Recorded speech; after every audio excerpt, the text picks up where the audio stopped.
రాను రాను ఆ రాజు కొడుకు పెద్ద అయ్యాడు, రాజు అయ్యాడు. ఊరిలో ఉన్నవాడు కూడా కవి అయ్యాడు. ఇద్దరికి పోటీ ఉంటుంది, గర్వం కూడా ఎక్కువ. ఒక రకమైన గర్వం రాజుకుంటుంది, ఇంకో రకమైన గర్వం కవికుంటుంది.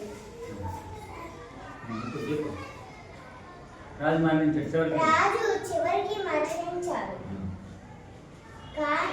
రాజు కొన్ని రోజులకు మరణించాడు, అలాగే కవి కూడా మరణించాడు. రాజు చనిపోయినప్పుడు ఒక తార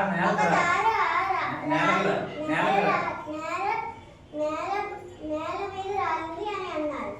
కవి మరణించినప్పుడు ఒక ధ్రువతార గగనం ఎక్కింది అన్నారు. రాజ్యం అంతా రాతి విగ్రహాల్లో రాజు బొమ్మలు నిర్మించారు. కవిని మాత్రం నాలుకల మీద ఉంచారు, ప్రజల నాలుకల మీద ఉన్నారు. ఇప్పటికీ అతను మన నాలుకల మీద ఉన్నారని మన పెద్దలు నమ్ముతారు. రాజు గొప్పవాడా కవి గొప్పవాడా? కవి. ఎవర్రా గొప్ప వాళ్ళు చెప్పండి రా. Very good.